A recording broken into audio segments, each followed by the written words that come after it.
It's the premiere of The Late Late Show. The production team have been furiously preparing for this live event for months. As the clock ticks away, getting closer and closer to airtime, everyone takes their places. Relatively unknown in the U.S., a British host is left alone with his microphone, ready to take over the show in front of millions of viewers. America is about to be introduced to the very funny and highly unpredictable James Corden. I knew I couldn't go back. You just put it out there. She said you've got less than a year to Just live. dug even Luck deeper. is the residue of design. Nobody else was doing it, so why couldn't I? That was the turning point. Welcome to the BUCKiT podcast with Phil Keoghan. Every week I talk to mavericks, disruptors, and innovators. People who ditch the excuses, swerve off the predictable road, and epitomize what it means to tick it before you kick it. We never wanted to make a show that started at 12:30. We had to make an entertainment show that would rival any time slot. Anything that's good enough at 12:30 a.m. should be good enough to eat lunch with at 12:30 p.m. Ben Winston, the youngest showrunner in the history of late-night TV, and Rob Crabbe, the former supervising producer on The Tonight Show starring Jimmy Fallon, are the executive producers of The Late Late Show with James Corden on CBS. It's a variety show which made its U.S. television debut in 2015 after a successful run with Craig Ferguson, who was the host for almost a decade.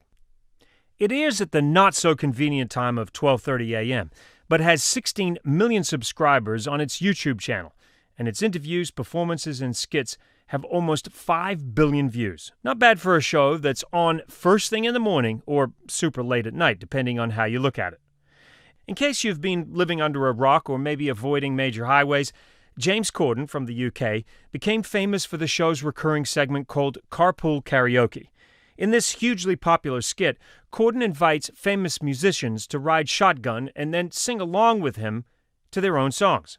Adele, Paul McCartney, Madonna, Cardi B, and the Red Hot Chili Peppers are just a few of the car crooners who have belted out their tunes while being belted in. Rob and Ben are pretty busy recording their live show every day, but I did manage to run into them between car rides and commercial breaks to hear how they came to be running one of the most well-known shows on network television. Good, Scott? Good go. All right, I am with Rob and Ben in California. The reason I wanted to have you guys in here was you've managed to cut through in a really competitive space in a very short amount of time. So I thought it'd be kind of interesting to hear the story about how this all happened, because what dates back to 2015? 2015 is, I think Ben, James, and I moved around the same date, January 3rd or something, 2015 to Los Angeles. And then we had about a month and a half to get the show, hire, 125 people and get the show up and running. And Rob, you're obviously American. Ben, you're an Englishman. I am, yeah, I'm a Londoner. A Londoner. Yeah. And before 2015, had you guys met? No, James and I had. Yes. We were friends. We've been mates since I was sort of 18. And Rob, we met Rob, when did we meet you? In October, I think, of 2014. Couldn't have been that late, really? I think, no, it was like end of October 2014. Okay, so we it was a rapid marriage. We met end of October, we moved to LA in January, and then we were on air by March. And how would you describe your relationship? I think that, very good. Ben was going somewhere else. Yeah, you were taking it very seriously. I had to get in front of it. I think that we've remarked to each other on it over the years now that we've done this, that coming into it, he's very comfortable with his relationship with James. I wasn't that worried about my relationship with James. We were more concerned about how we would get along. Right. Because we'd both done our own things leading up to that. And so suddenly we were in this marriage. Yeah. And you had to get on. And we had to get along. And I think it probably worked out better than we might have anticipated even. Yeah, it's been incredible. It's we're both unbelievably opinionated about what we like on the show and what we don't like. And I can't remember really a disagreement in 600 shows. It's bizarre. And I've never met anybody who thinks exactly the same way that I do about television. Like sensibilities? Yeah, we'll watch an edit and, we'll watch a 15-minute edit of a tape bit. And I'll go in with the editor, and Rob was in the morning. Yeah. and they'll give a load of notes that are quite intrinsic and say, you know, I want that 3 minutes out. I think this 1 minute should go at the end and that 2 minutes should go at the start. And the editor will look at me and he goes, yeah, Rob said the exact same thing this morning. So I was like, you know, that's really remarkable, and I'm quite surprised by that. But when we set off to do this, and the story of how James got the job is a long one. I'm happy to go into it, but I was going to EP it, but was very aware that we needed to find somebody who would be able to partner on it. I think the job was too big, and I wouldn't have ever been able or wanted to do it alone. And I was also very aware of what I didn't know, and I didn't know the American culture. I'd never produced a late night show, and we searched high and low to find somebody who was right, and we met loads of people, and our agents put us in touch with loads of people, and I met so many, and none really worked out. And then a guy called Vinny Favali called me and said, you should meet a guy called Rob Crabbe. He's brilliant, and I think you two would get along. And he's working at Fallon at the moment. You were a supervising producer at Fallon? Supervising producer at Fallon, but has been there since the beginning. Another successful show. Very successful show. Has real brains behind the success of that originally. And so I was really intrigued to meet. And I remember I was producing X Factor in the UK at the time, and I was wrapping that series before moving to America. And I remember I had all the contestants in a studio recording their final singles, or at least that, you know, whatever we were recording that week in the studio. And I just said, look, I've got to go and take a meeting outside. And I didn't pretend it was about a different show. And it was pelting with rain, but nobody could hear this conversation because I didn't want anyone to know I was working on the Late Late Show. And all I remember was just walking up and down in the soaking rain, chatting to Rob on the phone with James as well. You know, we were on a 3-way conference call. And sort of part going, I need this to finish really quickly because I need to get back inside and I'm soaking and cold and have nowhere dry to go to take this call. But also thinking, you know, this is really great and I can't finish this phone call because it's the first time that we're chatting to somebody who understands what we want to do with this show, the ambition that we want, the entertainment factor, making a variety show, not wanting to just do a talk show every night because why would you do that when everybody else does? And so we asked you to come to London. Is that right? I was living in New York, in Brooklyn.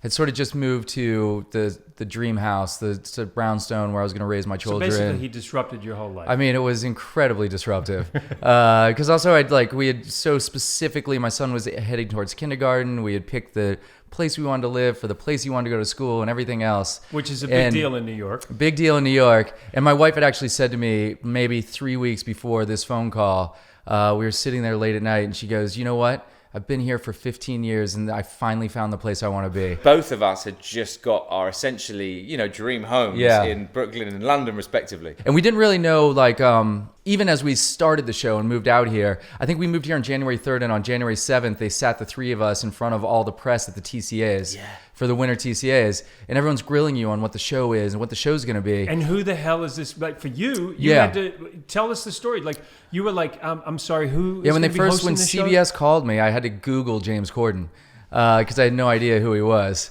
And he's like, but then I, like, as I read about him, I was sort of, even before I'd spoken to him, I was so taken by the idea that his biggest successes had come from writing. I mean, he had won the Tony at that point, but he had also kind of created his own success in Gavin and Stacey and writing that. Yeah. And so I thought that that's the kind of brain that could do very well at a show like this. And then when we first talked to each other, we didn't really, it wasn't like we were sitting there going like, all right, we'll put carpool karaoke in Act 2 and then we'll have a roll call in Act 3. Mm-hmm. All we had was sort of a shared emotional language. So we could only talk about how we wanted the show to feel. Yeah. And the adjectives and the descriptive words that we were using were all sort of the same words in the same language. So you instantly recognized that this was a major talent. And I think you said somewhere where you realized he was an amazing actor, he was an amazing dancer, amazing singer. Mm-hmm. And then you just thought, well, all we got to work on is just the interviewing skills and then standing and telling a joke. Yeah, the funny thing about James is for being a late night talk show host, the two things he'd never done before were stand on a mark and tell a joke and interview somebody. Right. In any real way, especially in the way that he has to do it now, where there's multiple guests out at the same time and he's sort of hosting this little party.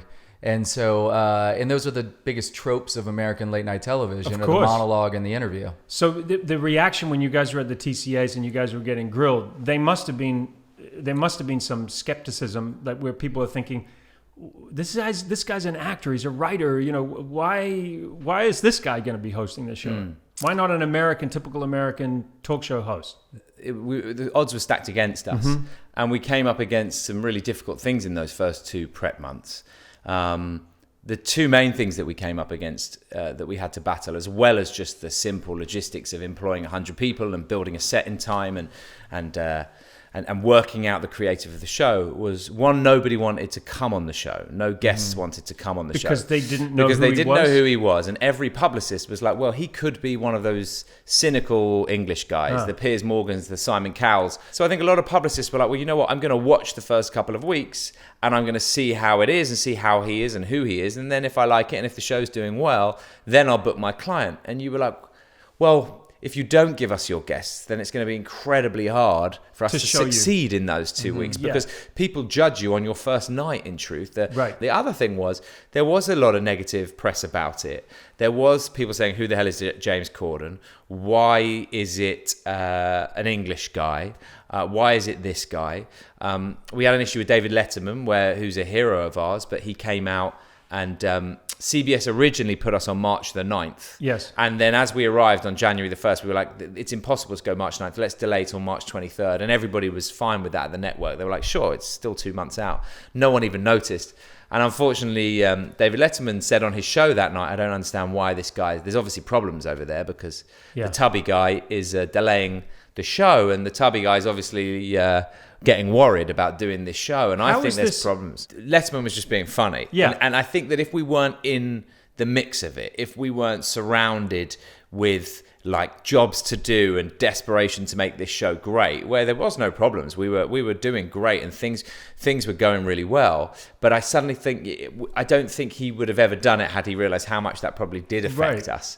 And also it's almost more difficult, because I would say out of all the late night hosts, I mean, Letterman is most people who work in television's hero. Yeah. But it was just those moments where him just being flippant and funny actually was like, wow. Because the press, of course, pick up on it and go, well, maybe there is problems over there, and who are the guests, and why is it? Why has it been delayed? And suddenly, so I think that we felt up against it. I think we felt pressure to deliver, and then things started going our way a little bit. Tom Hanks agreed not only to be our first guest, but also when we pitched him an idea for the show, which was so important for our show. We never wanted to be the show that was just a talk show.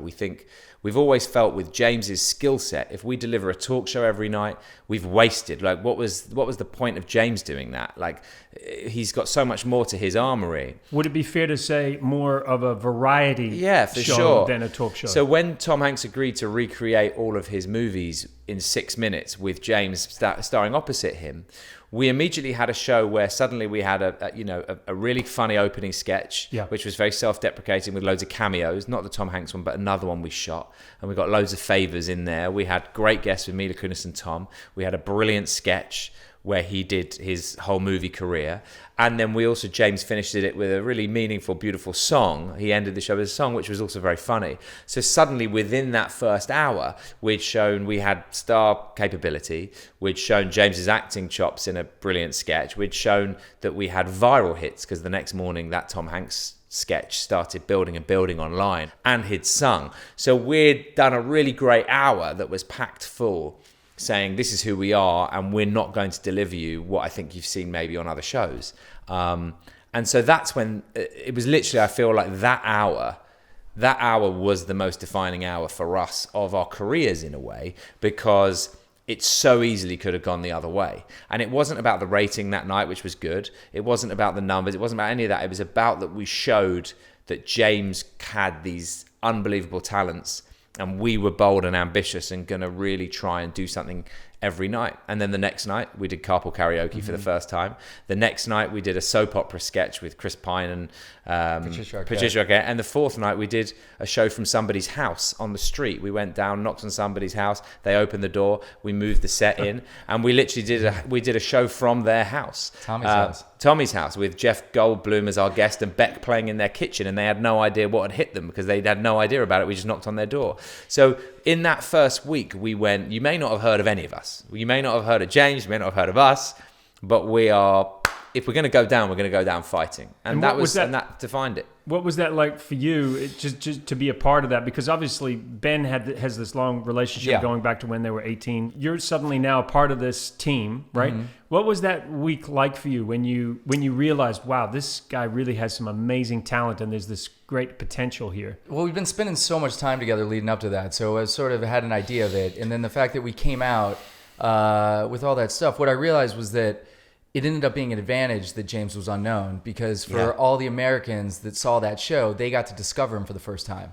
So he got to be everybody's new discovery. Tell us about the format too, because when people tuned in, they also saw a different format. They suddenly saw that all the guests were there, and that had come from an English format, right? And that's a big move too, to try that in America. Well, I think that, for these guys, that's sort of how they know those shows, is that everybody kind of comes out at once. But here it's unusual. And I think... to Ben's point earlier about how we were having trouble booking the show because no one wants to be first. Trying to book the show and get somebody to be first, and also trying to explain to publicists and managers that all the guests come out at the same time, is then they're like, well, yeah, but who's the first guest? No, there is no lead guest. Right. No, but when they come out... Who's walking in front? Yeah. It's just, it was just very hard to process the idea that everybody came out at once. But then we were so lucky in Tom Hanks and Mila Kunis being our first guest, because... obviously giant stars, and their willingness to come out together. It's sort of hard after that to say, well, Tom Hanks would do it. Yeah. Like, you got to be willing to do this. Yeah. I mean, Tom Hanks had no problem with it. Yeah. He's Tom Hanks. Mila Kunis is fine with it. And so that ended up being sort of another arrow in our quiver, I guess, for trying to get the show booked. I've read stories about you guys literally going around to publicists and like, listen, and I wanted to hear a little bit of that struggle, because we see the success, but it was a big buildup. Yeah, it's just a lot of skeptical people. I think James went to those meetings, and he sort of was there to introduce himself and show that he's not a scary person, very friendly guy, good in a room. But I think that there's just skepticism. And I understand it. I think that if you are responsible for a client and you don't want to, no one wants to be the canary in the coal mine. Yeah. You sort of want to, you want to see somebody else try it out first. Yeah. No one wants to be a canary in a coal mine. No, is that a common phrase? It doesn't really go down that well. Canary in the coal mine. No one wants to be a canary.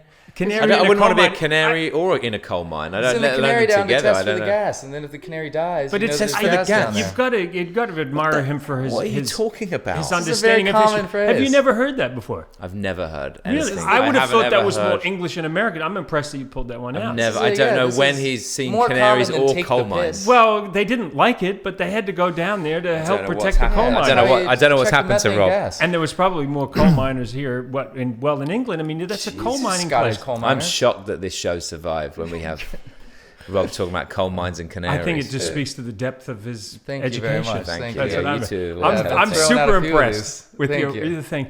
I think one of the greatest things that's come out of him coming to America, and obviously your collaboration, is the carpool karaoke. And I'm just interested in some of the funnier stories, because when I see James with his guests singing, I'm just wondering what happens sometimes when cars pull up alongside and they see Mariah Carey in there full on singing, belting one out, and they're just going for it. Yeah. What is that like? Do you guys go round and round in a circle, or because you want the light coming in a certain way, you go in a straight line, or? Yeah, I mean, it depends on who it is and where they're going to be. They notice a lot more now than they used to. I think Mariah, we were in residential and probably got away with that one. Michelle Obama was very much in a circle inside the White House property. Are you serious? In a tiny circle. Yeah, that's about it. Yeah, that was it. We went there and we just drove around. She wasn't allowed to leave the premises, obviously, so we went. And certainly not with James Corden driving her. No. But she was, that was in the White House. It depends. I mean, people do notice us now. It's also we're quite a big unit. So what we have is a car that James follows, because I don't want him to have to think about where he's driving. I do worry about his driving sometimes, because he's getting distracted. Yeah. No, he's not. We drive quite slowly. We hold up a lot of traffic. So you've got a lead car that you're proud of that. Holds up the traffic. I don't care too much. Not killing a pop star. We're bringing something we're proud of. Phil, we're bringing joy to people's lives. That's more important than sitting in traffic. Come on, deal with it. So we've got a lead car that doesn't go too fast, and so that James doesn't really have to think and can just follow. And then in the car behind is us. We're in there. We've got our full sort of control room gallery with monitors, so we can see every camera angle. How many cameras normally? It depends if there's anybody in the back, but 9. Wow. 1, 2, 3, 4, 5, 6. Yeah, I would say 2 on the external. So about 9 tiny little cameras, like little GoPros. And then we have a follow van where we have comms to James, so we can speak to him if we need to, but we rarely do. We also have a camera in that car because we often cut to the camera that follows James, so that's in the same car that I am. And then behind that is a big van with all the publicists and the makeup artists and the managers of whoever the artist is, which sometimes can be like one person who's just come along for the ride, and other times, if it's certain artists, it can be a whole entourage in there. They can't have any. They're not able to see it. They can hear it though. We managed to put it through the radio. And then behind that is 4 more cars. What? Because if they were to stop on the side of the street and somebody was to run up in the window and take a selfie, or if they were to have a conversation with someone, which has happened. There was a moment in Rod Stewart's carpool early on where they wound down the window and they started singing with the car next door. Yeah. Then we need to get a release form. So then one of those 4, so I will then radio going, I want to use that bit, or I don't like that bit, or whatever it is. And then that car will then follow the car that we've got to get them to sign a release form. You said 4 cars. Because if that car's gone, then 3 they're more not coming. incidents happening. They'll never find us again. Yeah. So they've just gone off to find that release, see. and then there's another 3 to release. I really thought this out. So with Cardi B, for example, the other day we drove past a group of school kids in the park, and they all ran and started screaming, and she was screaming at them, and it's a really funny bit. It's in the first 5 minutes of the carpool. So luckily we have those cars, so they could get those kids' addresses and releases, and check their parents were happy with them being on the show. But then, of course, that car is gone now because they're never going to find us. We're 15 minutes further down the road. So it is a huge operation.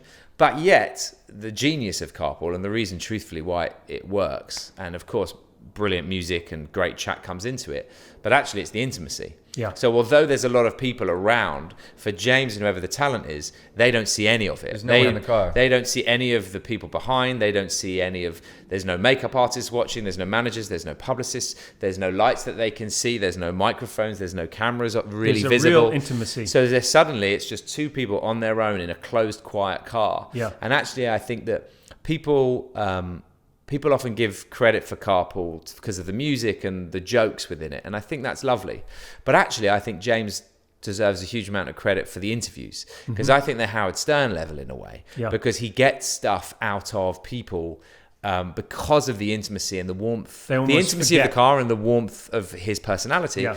And, you just get people really opening up. Michelle Obama talking about her code names, or Gaga being really honest about the dresses she's worn, or, we get really beautiful moments from people in the chat, and it's a very trusting environment. We've worked really hard to create the quietest, most intimate environment that gets the moments that millions of people around the world are watching. Yeah. And it was inspired from an idea in England, right? 2011. Yeah, these guys had done a thing for Red Nose Day with George Michael. There was a bigger sketch with James's character from Gavin and Stacey, Smithy. But I think one of the parts that people really grabbed hold of, and Ben knows this better than I do, was the part where George Michael and Smithy, James's Smithy, were singing George Michael songs in the car. And so that's kind of where it started from. But Mariah Carey really was the one that really opened the door for you guys. I mean, I'm just wondering how you pitched this to a big... I mean, now you've got everybody. Unbelievably helpful to us in the sense that she said yes. Right. Because it was another one of those And why things did she say yes? How did you don't want to convince be her? first. We didn't convince her. I don't know that she knew what she was doing. She didn't know about it.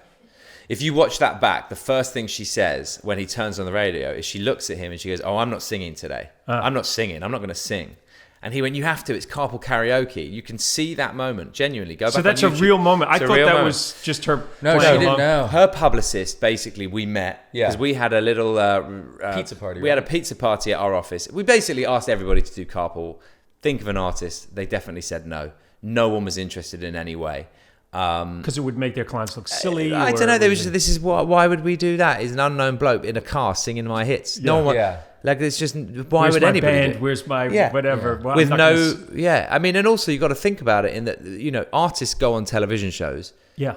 And they will only play the song that you don't want to hear, which is the new one. So why the hell would they play all their hits? Like, they just don't do that. Yeah. Carpool's genius because ultimately you get... Sure, you can sing your new one, but then, you You're know, also what's getting on the Tiny radio Dancer. and you're getting all the hits. we met Mariah's publicist. It was a lady at Sony. I forget her name off the top of my head. If she's watching, then I'm very grateful to her. And she had seen that George Michael clip where James, and she sort of got it. And I think she pitched it to Mariah saying, George Michael did it. James is really funny. This will be great for you. We'll have editorial. We can see the edit, and don't worry about it. She got it. And Mariah, I think, obviously trusted her publicist and just went, okay, fine. And we literally drove to her house. We parked outside her house. She walked out. She met James. James was really charming. She sat in the car, and then he won her over. And you see in that carpool, which is only like 7 minutes long. I mean, now they're like 15 minutes because we know what we're doing. Grown. That back then was 7-8 minutes. And she was really funny in it, but didn't really know what was going on, but was wonderful.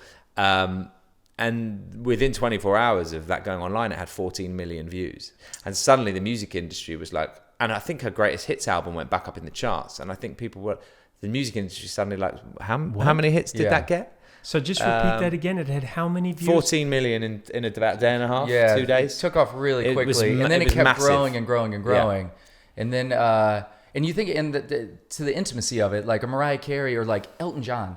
Elton John probably hadn't been alone in a car in 40 years. Right. There's always somebody else in that car. Right. And so now he's just suddenly sat alone with James. And so you can cruise around and get a better interview than you'd otherwise get. And you get to hear all the songs. And people, and then at that level, when people are saying yes to it, it just grows and grows. Stevie Wonder did it. Oh, and that I was, think that that was incredible. His greatest hits album after that Carpool hadn't charted in like 12 years or something, and was suddenly a top 5 or top 10 album. And that's when people are like, all right, this is a thing. So do you now have big stars coming to you saying, hey, we want to do it, and then you're in a position where you can pick and choose? There's very few, well, I wouldn't be as arrogant as say as we pick and choose, but there isn't an artist I don't think, I mean, we haven't done Beyonce, we haven't done Taylor Swift yet. There's artists that we haven't done. But maybe it hasn't. I mean, the list is incredible. Yeah, Lady Gaga, Foo Fighters, Britney Spears, Stevie Wonder, as you said, One Direction, Adele, Barbara Streisand. I mean, come on. Yeah, well, it sells records. Yeah. It sells records, and they always come across great. Yeah. So the two biggest achievements I think of when I think of Carpool, which is and record labels notice these things, because I think there's very few things on television now where an artist can go on and they sell records. Saturday Night Live, I think, does okay for selling records. I don't think it does as well as it used to do. I think The Voice does really well, and Carpool does brilliantly for these artists, both their old hits and their new one. Adele, who needs no help selling records. She needs no help. That was one of my favorites. It was an amazing. They were just so They were connected, brilliant together, yeah. but there was a song that the three of us loved on her album called All I Ask. And it was a real album track, and it was never going to be a single, and it never has been a single. But it's on her album, and it was amazing, and we all loved it. And James was obsessed with it. And so we said to Adele as we were there that day shooting, we're like, look, would it be all right if we did this album track with you, All I Ask? We think there's really nice harmonies. We think it could be right. And she's wonderful. She was like, sure, that'd be great. That song, of course, the album was number one, selling all over the world. But that specific song, All I Ask, was number 93 in the singles charts, because it was an album. Like, no one was buying her singles; they were buying her album. Why would they have bought her single? Within 24 hours, our Carpool with Adele, it went from 93 to number 3, and so. Even with Adele, who needs no help selling records, we were helping sell singles of random songs that weren't even her single. She never wanted that to be a single. I'm not for any second saying we deserve any credit for Adele's success. We are successful because of Adele. Doesn't hurt. No, but we, thanks to her agreeing to do our show. Yeah. And she does very little, and she's very picky about what she does, because why should she do anything? She's unbelievable. Right. She came, she did our show, and that is the biggest watch clip in the history of late night television. It's on 190 million views, and it's like, it will always, it's mind blowing. Yeah, the numbers are mind blowing. Yeah, Paul McCartney, for example, has 130. That was, by the way, I'm So sorry, McCartney just to say has the Paul McCartney thing. I mean, We're do very you ever lucky. pinch yourself? Do you think that Sure. you're doing a piece with Paul McCartney? You're following Paul McCartney around in his car, going to his old neighborhood, going into a pub, pulling back the curtain literally, and putting on a show, and the look on those people's faces. I mean, it's just to be a part of something like that, a piece of entertainment with a great talent. You must get goosebumps. Yeah, I think that one was really special. And I also think that one, because of when Paul was in the car and he said, this will be the first time I go into this house since I lived here. Yeah, Then powerful. you have something really, really special. And it's also now that will become part of his legacy in the sense that for decades to come, CBS will be getting calls to license footage from that because it's Paul McCartney visiting his childhood home. Yeah. And then getting to surprise people. And you see how much he means to the people in Liverpool when everybody on the streets clamoring to come up and say, my brother's named after you. We played this song at my dad's funeral. And it's just, you see how like impactful he is. Well, that's that intimacy that you were talking about before too, and that connection. And the fact that, you know, James is able to facilitate that too. You know, he knows when to step in, he knows when to step back and let the star be the star, but then also that he can play with them equally. Mm-hmm. I'm just interested to know whether, did you ever in your wildest dreams imagine that this would go so viral, that these pieces would go so viral, and this sort of numbers? Did you ever see it? I don't think you can predict or guess at anything like that, especially like how crazy some of them went. I think that no, it's an incredibly pleasant surprise. Yeah, I mean, I think that I agree with Rob. We could never have predicted it would have been as big, but without question, we, as a show from day one, put the emphasis on the digital market. Yeah. So the fact that we were going for a digital success isn't a surprise. It's the success side is a surprise. But we didn't stumble into having YouTube success. We also knew Carpool was a good idea. Yeah. That wasn't like, that didn't surprise us. But the idea that you went after digital. Well, we said when we started with literally my first meeting with CBS, I remember it really clearly. We sat in a restaurant. And I'd flown out to meet them. They'd met James. They'd liked James, but they didn't really know what the show was. And I was meeting. I think they were meeting 6 or 7 other EPs and production companies to discuss if they would do it. So I didn't really think I was ever going to get the job myself. Mm-hmm. But one of the main things that we spoke about was, for CBS and for this show, we had to embrace the digital age. There was no point making a show, especially for young people and especially with James's talents, which was going to be on at 12:37 at night. And get buried. Yeah, what's the point? Yeah. Our egos are too big to make a show for the middle of the night. There is just no point, especially in this day and age. James says it best. He says that he is his biggest fan. He thinks he's more handsome, more entertaining, more funny than anyone. And even he cannot stay awake for his own show. So how can he expect anybody else to? And I sort of agree. It's like we never wanted to make a show that started at 12:30. Yeah. We were no interest. We wanted to make a show, and everybody who works for us knows this. We make a show that launches at 12:37. If you want to be one of the ridiculous people who stays up and has no life the next morning and watch it live as it goes out at 12:37 till 1:37, be our guest. Yeah. But that's not who we're making a show for. And that's why it's so loud and entertaining. Because what we realized early on was, for this show to be successful, we were competing with the breakfast news, because in the morning, instead of watching the breakfast news, maybe you could watch us on your laptop. Or instead of watching Ellen in the afternoon, maybe you'll watch us on your phone. Or instead of watching Fallon in the evening, maybe you would watch last night's show on your tablet. And we were very aware that we had to make an entertainment show that would rival any time slot. And also in this day and age, time slots for us, unless you're in live entertainment or award shows or sports, they're dead. Yeah, it's irrelevant. Schedules are a thing of the past. Do you think my 2-year-old daughter is going to know what time one of her shows are on? Do you think she's going to go, Dad, Peppa Pig, it's 8 o'clock, Peppa Pig's on? Yeah. It's like, when she wants it, Peppa Pig it's a show she likes. Okay. When she wants it, it's on. And therefore, the older producers and the older generation have caught, like us, not that we're that old, but you catch on to the fact that actually you cannot make shows anymore for a time slot unless you're in prime time. And so therefore we had to be hugely ambitious with what we wanted to do with Tom Hanks, hugely ambitious with what we wanted to do with Mariah Carey, because we weren't competing against Seth Meyers and Nightline in our time slot. We didn't care about it. We were competing with everybody else. And the only way we could do that was with YouTube and Facebook and digital and CBS All Access and all the other elements that would make our show successful. And if we hadn't embraced it, we wouldn't be in 150 countries right now every night. We wouldn't have 6 or 7 billion views online, which is what we're up to. And we wouldn't have people Tom Cruise wanting to jump out of a plane on our show, or Paul McCartney wanting to take us to his house. Right. And it's only because we embraced the digital age. So was it a shock that we were successful? Yes, because we are very modest people. We didn't walk into this going, we're going to be a hit. But was it a surprise that we were successful online? No. We knew what we were doing when it came to online. That's why we started the show. So would it be fair to say that you're not like chomping at the bit to see what the ratings are night after night? You're more thinking about, well, how many hits are we getting online? Well, yeah. I mean, no, definitely not chomping at the bit to see what the ratings are, because you have no control over it. Yeah. It's, I was always said, like, you can't control your ratings, but you can control your relevancy. Right. And so you can try and be relevant by putting yourself in enough places to get eyeballs on it in other ways. And so for us, we want to be popping up in your Twitter feed the next day. We want people to be sending out clips from our show. We want to be on your Facebook. We want your family to share our clips. And anything that's good enough at 12:30 a.m. should be good enough to eat lunch with at 12:30 p.m. What about the pressure of having to keep reinventing? Well, not reinventing, but just maintaining where you're at. I mean, you're part of this zeitgeist right now. Mm-hmm.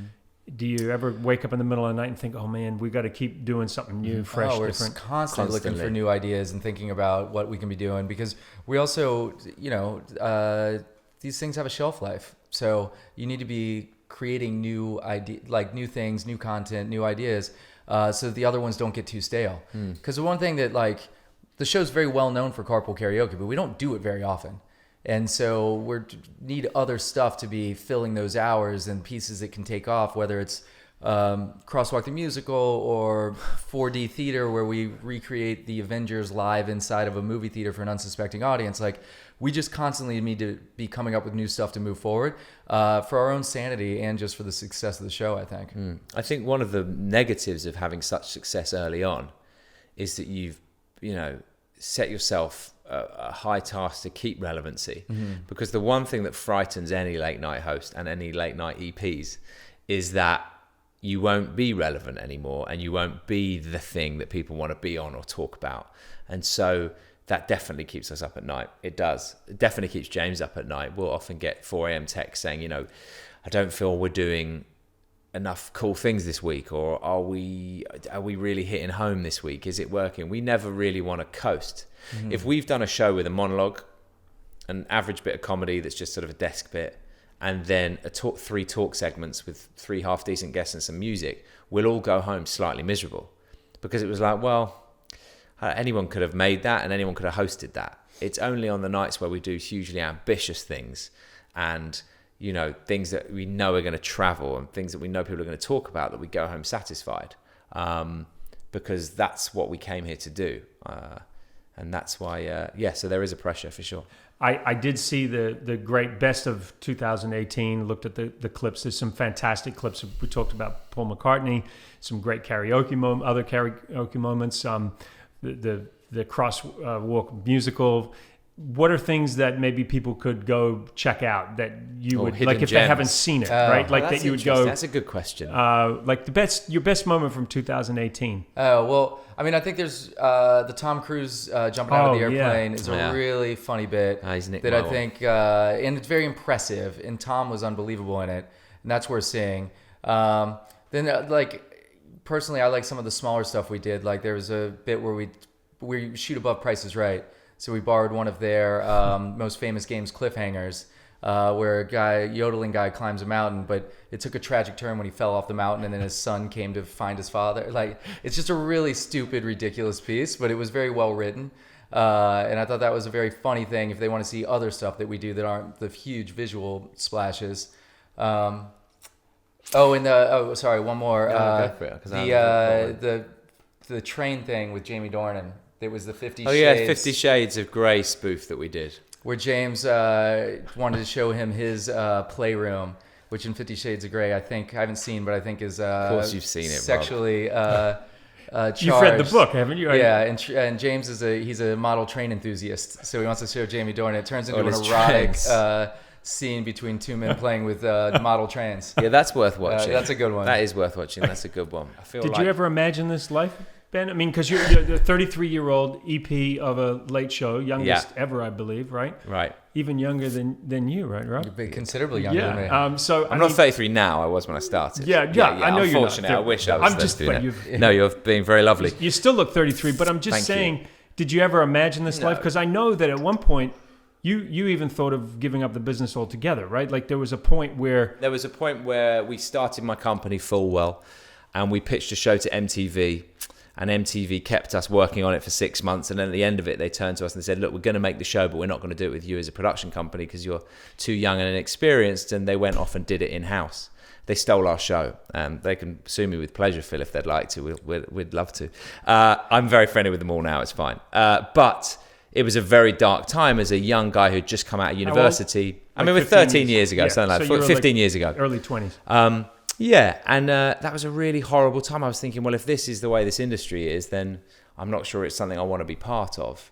But we did, you do carry on, and then we made a film called In the Hands of the Gods that did well, and suddenly our company was sort of got a lifeline, really. But it was a dark time because I felt like that was we'd worked so hard on something for it to be taken and be on air. We were able to watch it. So you it lasted watched 2 your seasons. idea go to air. Yeah, it was for 2 seasons. But you did get a little revenge, I understand. Yeah, we did. Yeah. How'd that go? Well, we did a film called In the Hands of the Gods that did very well. And a year later, MTV, different department people, whatever, called us and said, look, we love this film. We'd love to do an hour special on the movie.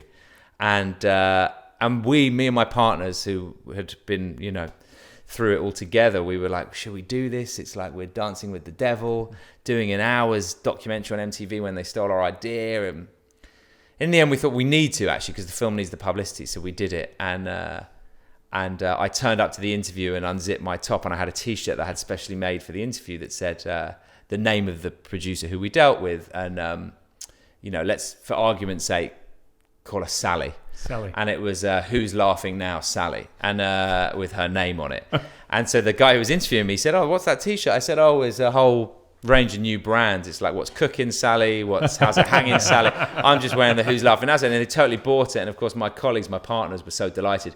And then they repeated that twice a day on every MTV channel, MTV Base and MTV UK, every day, twice a day for 2 weeks. So we were sort of on their network going, Who's Laughing Now? But did we imagine that it would be here now? No, but I don't think Rob and I ever stop and go, oh, isn't this great? I think Maybe you if should, though, no, sometimes, right? But then you'll stop making good stuff. Really? I think if you stop and just have a wine and go, wow, this is maybe we'd have pretty cool. I don't know. It's hard to have any real perspective on it because it's still the daily grind of it. Yeah. It's not like we get to spend much time looking back because as you sort of indicated earlier, just the pressure of coming up with new stuff and moving forward. That's what I think about a lot more than what we've done in the past is what we're going to do next. And so, maybe years from now we'll be able to toast it and hopefully it's all gone successfully. But it's hard to pause now. Plus, you don't want to give yourself that credit because you want to keep pushing yourself forward and pushing the show forward. And I think that also is, to a certain extent, with our show, that comes from James as well. He has this ferocious ambition. I'll never forget the morning after we won the first 2 Emmys that we won in our first year. And we got everyone together in the production office. And Rob and I said, thanks to the team. And we said, obviously all of you guys couldn't be there last night, but we were thinking of you all night. Like it was hard because, of course, you can't bring 100 people to the Emmys, but we win this with you and da-da-da. And I said, James, do you want to say any words?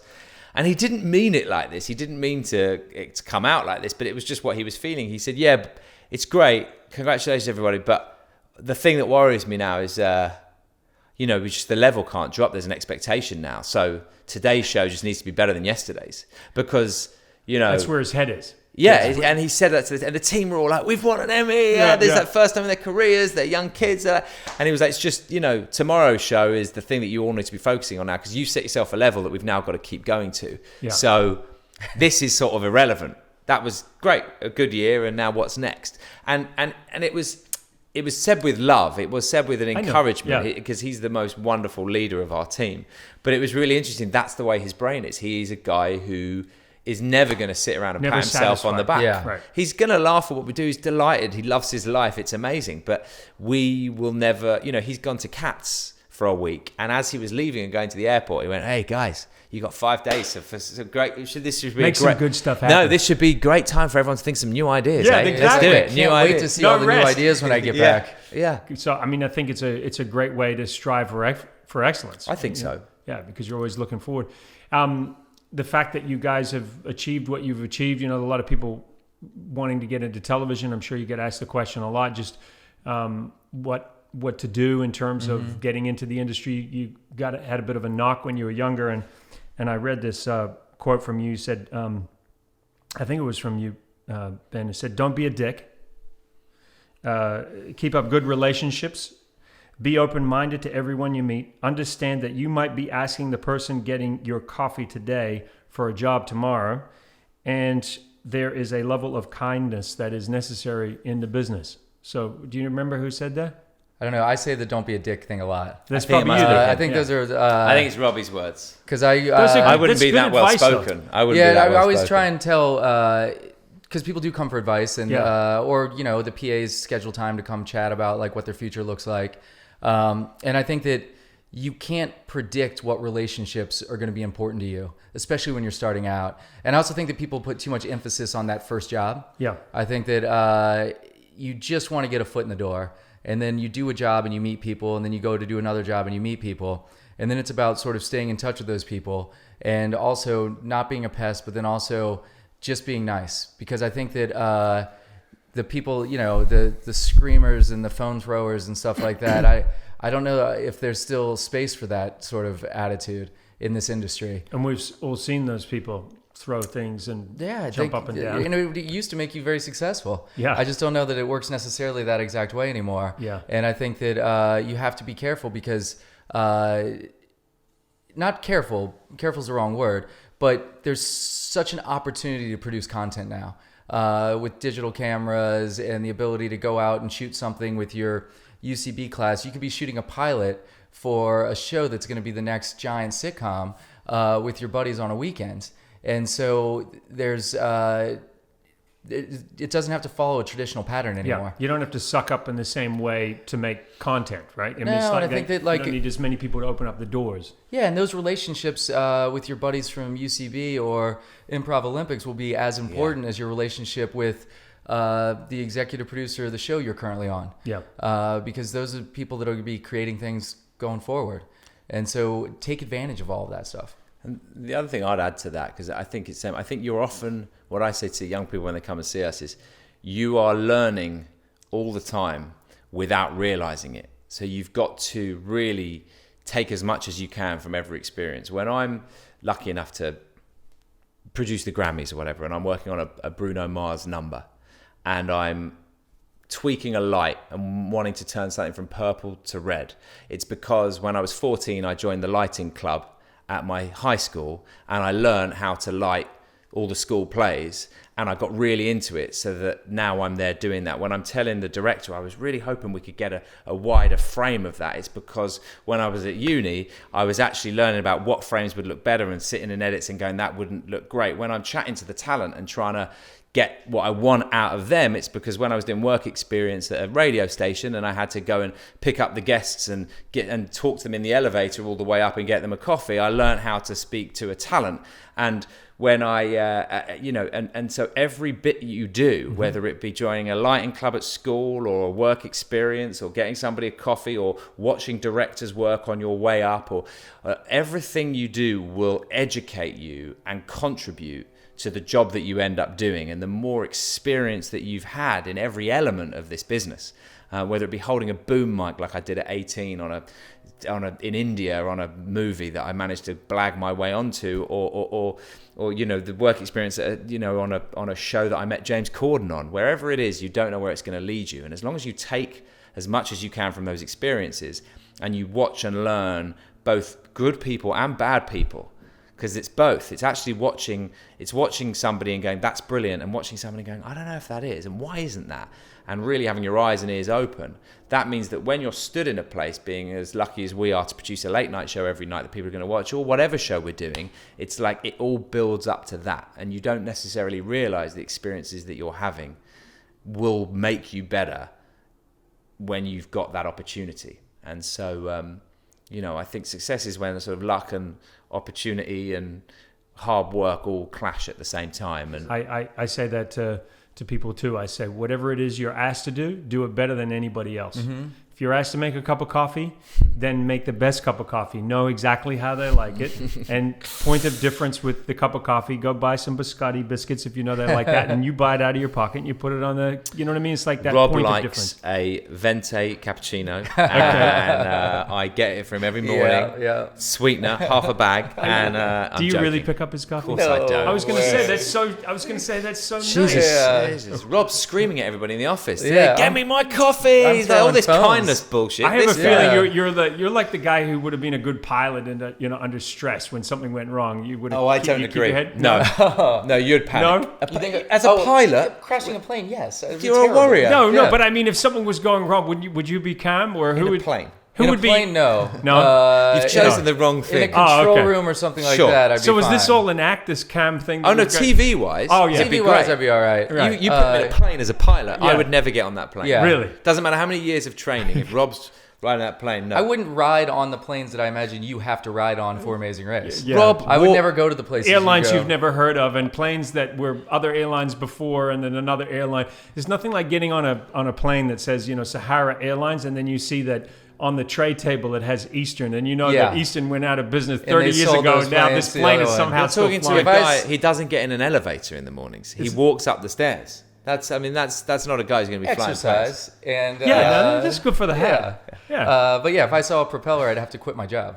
I would not get on the plane. So you don't want me piloting. No. Okay. But in a control room, you're right. Yeah, I'll be Cool all and right. I'll calm. be all You're right in calm. television. Cool and calm. Who is more calm under pressure, or are you guys both pretty cool under pressure? We're both pretty calm under pressure. Yeah, I don't know. Yeah. Good. I think we Yeah. contribute each other well. We You like each other? very much. Yes. so. Yeah. Very That's much. nice. You Yeah. had to think about that for a second. no, Ben no, was, no, no, no. Ben I was was like saying, yeah. straight away. He went, yeah, and you Yeah. went, yeah. Because we respect each other. I didn't want to talk over him. So I was letting him I say see. yes, and then I was going to say But yes. you really like him. Yeah. He's a wonderful You guy. got no issues, nothing we need to talk about. No, nothing. No, Yeah, we you're don't sure? need to open Anything anything you up. want. Because you we want, could Rob. talk. I have your email. Well, Yeah. you just let me know. Just lay me down on a couch and talk calmly. Yeah, No, I- he's a wonderful guy, and I got to say, and I've said this to other people, that sort of the great blessing of this show has been our relationship. Yep. Because it was nothing that, as I even mentioned earlier, it was the part that I was the most unsure of, and then it's been one of the most fulfilling parts of it has been how well we've gotten along. And so I'm like, will forever be sort of honored by that. Yeah, no, it's been brilliant. It has been. It's been the thing that should have worked the least. Yeah. Two people who'd never met each other, having 3 months to get to know each other before they produced a show, and now, I genuinely can't remember an issue we've had. I'm looking forward Genuinely. to seeing what you guys are going to continue to do. All the other spin-offs. Yeah, hopefully some more coming down the pike. Because I can see there's a lot of stuff going on in there. All right, so I end with a couple of questions, and one is about a road trip. Okay. And I just want you to think about this for a second. If you Okay. were going to drive across America, let's say we're going to leave here because we're on the West Coast, and you're going to drive to New York, and you could take 3 companions in the car with you, living or dead. And we've talked about the intimacy of a carpool karaoke, Yep. where you're in the car. You really get to know people when you're on a road trip, and it could Can it be people anybody. we know, or It could be anybody. so we're not supposed to say people we know? We're supposed Yeah, to it could say, be anybody you know. It could be Okay. your wife. Like It could Abraham be Lincoln. You could. Yeah, You could take Rob. I don't think we're going to do I mean, that. I We don't spend enough wanna- time We're all together all We're the together time. all the time. Yeah, I'm fascinated by Winston Churchill, but I think he'd be a horrible guy be to a drive nightmare. around with. Think He'd of be the a smoke. nightmare. The Well, he also The takes smoke up a and the lot of room. whiskey. Could never take a shift driving. I wouldn't mind spending a lot of time with Steph Curry. Oh yeah, Steph Curry would be a good one to take on a road trip. Now, what is it about Steph Curry? I just think he's remarkable. Yeah. I love him as an athlete. Love Yeah. him as a basketball player. I think he seems like a lovely guy. Very beautiful relationship with his wife and his kids. And he's like, from our experience with him at the show, quick with a smile, easygoing, not too tall, so he'd be comfortable. I think So thoughtful of you. Yeah. Worry about his I comfort. want to make sure he's okay in the All car right, for so a 2 long more period of people in the time. car with you.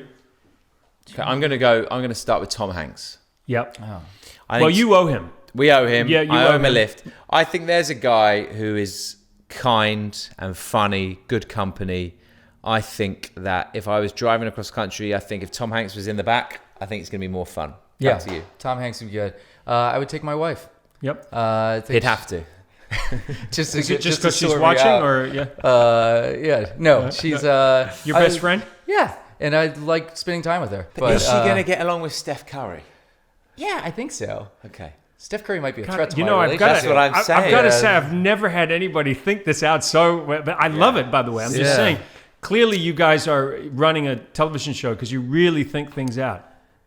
Yeah, we don't. Okay. I do think that much to the writer's chagrin, some of the time we think things out a lot because the adage in late night used to be there's another one tomorrow. Yeah. And so everything was disposable because you just do a show, try Not some anymore. stuff out. If it works, it Not works. anymore. If it doesn't, it doesn't. But nothing's disposable anymore. Everything lives forever between YouTube, Facebook, and every other spot you can put it. So we don't rehearse on air.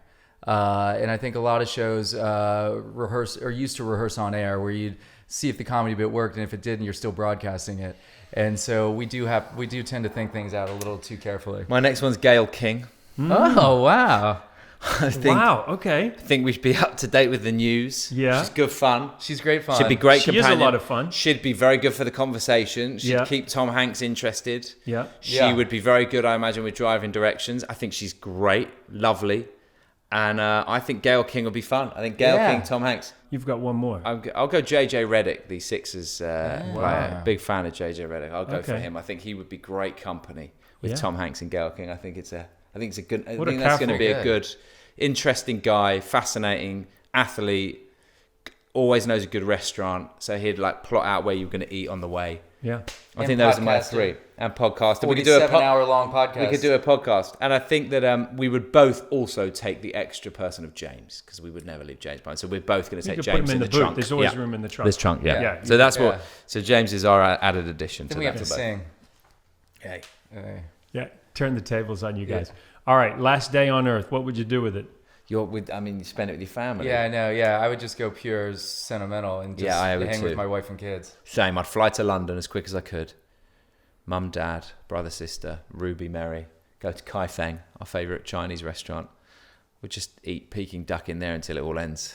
Yeah. Guys, thank you so much. Thank you I very think you much. guys better get to work. Yes, Yeah, absolutely. I Good just to got see you, I man. got a Nice to text see from you. James. Saying, where are these he guys? said, What are the listen, new ideas? stop taking up all the time. I Yeah. know. We've got a show to make, and they Yeah. got some work to do. Nice to see you. Well, Thanks this for is having wonderful. us. Thank you very much for having us. You got it.